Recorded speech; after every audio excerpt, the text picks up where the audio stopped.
की चर्चा करते हैं अपने। तो ये जो मक्का और मदीना है, ये हम सब जानते हैं कि इनका पुराना नाम मख और मेदिनी था। आज भी वहाँ मक्केश्वर महादेव शिवलिंग है, वहाँ उसको ढक करके रखते हैं। जाने वाला मुसलमान उसको चूम करके आता है, जैसे हम शंकर भगवान के शिवलिंग के हाथ लगाते हैं वैसे वो उस पत्थर को हाथ लगा करके आते हैं। भारत से जो भी मुसलमान हज करने जाता है उसको हिंदू मुसलमान बोलते हैं, क्योंकि वहाँ के मुसलमानों को पता है कि भारत के जितने मुसलमान हैं ये धर्मांतरित होकर के मुसलमान बने, ये सब पहले हिंदू थे, असली मुसलमान नहीं है, इसलिए उनको हिंदू मुसलमान बोला जाता है। मुसलमान वहाँ जाता है तो मुंडन करवा के जाता है, जैसे हम हरिद्वार में जाते हैं या तिरुपति बालाजी में मुंडन करवाते हैं, किसी की मृत्यु हो जाती तो भी हम बाल कटवाते हैं। तो मुंडन करवा करके जाना हिंदू संस्कृति और सभ्यता का प्रतीक है। हमारे संत जैसे बिना सिला हुआ कपड़ा पहनते हैं वैसे ही वो कपड़ा पहन करके वहां जाते हैं, उस बिल्डिंग के चारों ओर परिक्रमा करके आते हैं, जैसे हम मंदिर में करते हैं। दुनिया की सारी मस्जिदों के ऊपर गुंबद है, लेकिन मक्का की मस्जिद के ऊपर गुंबद नहीं है। वो हमारी पुरानी संस्कृत वैद्यशाला थी, बच्चे पढ़ते थे वहां, आचार्य उनको सभी प्रकार के ज्ञान देने का काम किया करते थे। हरिद्वार से जैसे गंगा जल भर करके लाते हैं वैसे मुसलमान वहां से पानी भर के लाते हैं, उसको अब्बे जमजम बोलते हैं। ये हमारी पद्धति है, लेकिन वो हमारे हाथ से चला गया। उसके पास में एक देश है ईरान, उसका पुराना नाम आर्यन था। 80% जाट और 20% ब्राह्मण रहते थे, वो सारे धर्मांतरित होकर मुसलमान बन गए। एक देश है अरबिस्तान, पुराना नाम है अरवनिस्तान। अरवन संस्कृत में घोड़े को बोलते हैं, अरबी घोड़े बड़े प्रसिद्ध थे। चेतक घोड़ा महाराणा प्रताप का अरबी घोड़ा ही था, तो वो हमारा अरवनिस्तान क्या बन गया, अरबिस्तान बन गया। अफगानिस्तान 1876 के अंदर बफर स्टेट के रूप में हमसे अलग किया और आजादी के आंदोलन से अंग्रेजों ने उसको काट दिया।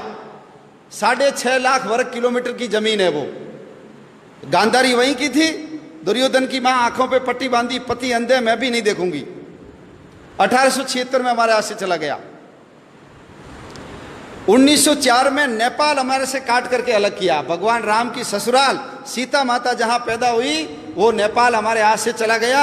1,47,000 वर्ग किलोमीटर का क्षेत्रफल है वहां। 1906 के अंदर उसके पास में एक भूटान नाम का देश है, 46,000 वर्ग किलोमीटर का क्षेत्रफल है। 1906 में हमसे काट करके अलग किया। 1916 ये जो तिब्बत है, जिसका पुराना नाम त्रिविष्टप है, 25 लाख वर्ग किलोमीटर का क्षेत्रफल है। दलाई लामा वहीं के रहने वाले हैं। और देश की आज़ादी के बाद जब 1962 में चाइना ने आक्रमण किया, तब तक वो हमारे पास था। उसकी विदेश नीति, उसकी रक्षा नीति, उसकी रक्षा का काम हमारी सेनाएं करती थी। लेकिन हिंदी चीनी भाई भाई पंचशील के सिद्धांत, नेहरू जी की गलती के कारण वो चाइना ने हमसे हड़प लिया, दबा लिया। आज वो जो तिब्बत है चाइना के पास चला गया। भारत और चीन के बीच में तिब्बत बहुत बड़ी भूमि थी, चाइना बॉर्डर से बहुत दूर था, लेकिन चाइना का बॉर्डर भारत के पास आकर के लग गया। 1935 भगवान राम ने जिस लंका को जीत करके सोने की लंका को ठोकर मार दी और अपने भाई लक्ष्मण को कहा जननी और जन्मभूमि स्वर्ग से बढ़कर है, वो 1935 में हमसे काट करके अलग कर दी। क्षेत्रफल कितना है, 66,000 वर्ग किलोमीटर। 1937 जिसको आज हम म्यांमार बोलते हैं, पुराना नाम है बर्मा, रंगून।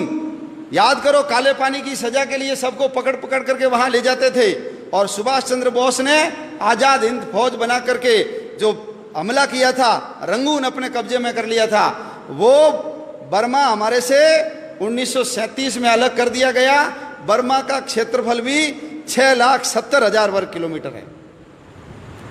1947 आ गया। 1947 में ये जो बांग्लादेश, उस समय उसका नाम पूर्वी पाकिस्तान था, 1.5 लाख वर्ग किलोमीटर। और ये जो पश्चिमी पाकिस्तान 8 लाख वर्ग किलोमीटर, 9.5 लाख वर्ग किलोमीटर की जमीन 1947 में हमसे काट करके अलग कर दी गई। बहुत पवित्र स्थान हमारे हाथ से चले गए। सरस्वती नदी गई, जिसके किनारे सारे शास्त्रों की रचना सारस्वत ब्राह्मणों ने की, वो हमारे यहाँ से चली गई। झेलम नदी चली गई, जिसके किनारे पर पौरस ने सिकंदर के दांत खट्टे किए थे, वो झेलम नदी गई। सिंधु नदी चली गई हमारी।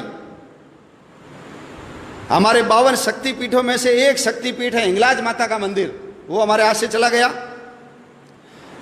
शंकराचार्य ने जिन पीठों की स्थापना की थी, शारदा पीठ, वो हमारे हाथ से चली गई। जहां यक्ष और युधिष्ठिर के संवाद हुए थे, वो कटास राज, वो भी हमारे हाथ से चला गया। नानक देव जी जहां जन्मे, नानक देव जी जिसने बाबर को जाबर कहा और बाबर को बोला ये पाप की बारात है, इतने अत्याचार किए थे बाबर ने, मस्जिद को घुमा दिया, ऐसे नानक देव जी का ननकाना साहब हमारे हाथ से चला गया। पंजा साहब, जहां वली कंधारी ने उनके ऊपर बहुत बड़ी चट्टान लुढ़काई थी, हाथ लगा करके रोका, आज भी उसके ऊपर पंजे का निशान है, हमारे हाथ से चला गया। हमारा शालीवाहन कोट, जिसको आज हम सियालकोट बोलते हैं, वीर हकीकत राय को जहां फांसी पे लटकाया, हमारे हाथ से चला गया वो। तक्षशिला का विश्वविद्यालय, चाणक्य जैसे शिक्षक और चंद्रगुप्त जैसे शिष्य जहां पढ़ते थे, वो हमारे हाथ से चला गया। हड़प्पा और मोहनजोदड़ो, सबसे पुरानी सभ्यता के अवशेष जहां पर है, वो हमारे हाथ से चला गया। हरि सिंह नलवा, बच्चे रोते थे तो मां कहती थी चुप हो जा नहीं तो हरिया आ जाएगा। हरि सिंह नलवा ने पठानों को पीट पीट करके ये सलवार पहना दी, मुसलमानों को महिलाओं की ड्रेस पहनने के लिए मजबूर कर दिया। ऐसे हरि सिंह नलवा का जन्म स्थान हमारे हाथ से चला गया। महाराजा रणजीत सिंह की समाधि लाहौर में, लाहौर वही लाहौर है जहां जिसको भगवान श्री राम के बेटे लव ने बसाया। पुराना नाम लवपुर था, अभी उसका नाम लाहौर हो गया। कुश ने जिस कुशपुर को बसाया था, उसका नाम वर्तमान में कुसूर है, वो भी हमारे हाथ से चला गया। कश्मीर हमारे हाथ से चला गया। 2,22,000 में से 1,21,000 वर्ग किलोमीटर की जमीन पाकिस्तान ने ले ली, कश्मीर हमारे हाथ से चला गया। 1962 में चीन ने जब आक्रमण किया तो 35,500 वर्ग किलोमीटर की जमीन चीन ने दबा ली। और 1990 में 3 बीघा जमीन तो हमने पाकिस्तान को दान में कर दी। समुद्र तट के अंदर बसा हुआ मालदीव, 3,000 वर्ग किलोमीटर का क्षेत्रफल है, वो मालदीव भी हमसे अलग हो गया।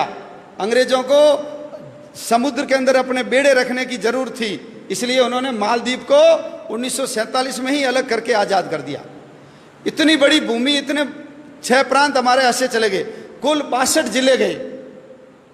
और जिस समय देश का विभाजन हुआ, हमारे कबूतर उड़ाने वाले अंकल जी जब लाल किले पे खड़े होकर के अपने शेरवानी के तीसरे बटन हॉल में गुलाब की कली सजा करके भाषण दे रहे थे, उस समय पाकिस्तान की सड़कों के ऊपर हमारी माँ बहनों को नंगा करके उनके जुलूस निकाले जा रहे थे। रेलों के अंदर काट काट करके भर भर रेलें भेजी जाती थी, भाला टांग करके बच्चों की एक के ऊपर एक, जैसे सुई के ऊपर फूल डाल करके माला बनाते हैं, ऐसे बच्चों को डाल डाल करके गांधी जी के लिए तोहफा, नेहरू जी के लिए भेंट, ऐसा लिख लिख करके वहां से भेजा जा रहा था। नर कंकाल इधर से उधर किए जा रहे थे और हम गीत गा रहे थे, दे दी हमें आजादी बिना खड़ग बिना ढाल। एक बूंद भी खून नहीं बहाया और आजादी मिल गई, ऐसा उस गीत के अंदर वर्णन है। 12 लाख लोग मारे गए, 12 लाख लोग, 2 करोड़ लोग बेघर हो गए। लंबे लंबे मीलों लंबे काफिले, जितना सामान उठा सकते हो लेकर के चलो। कल्पना कर सकते हैं यदि कल हमको कह दे यहां से छोड़ के सब चले जाओ, इतना आलीशान मकान, इतनी बड़ी दुकान, फैक्ट्री, क्या बीतती है मन के ऊपर। लेकिन यह इतिहास हमको नहीं पढ़ाया जाता, और नहीं पढ़ाने के कारण आने वाले समय में हम देश की रक्षा कर पाएंगे कि नहीं कर पाएंगे, प्रश्न चिन्ह खड़ा होता है।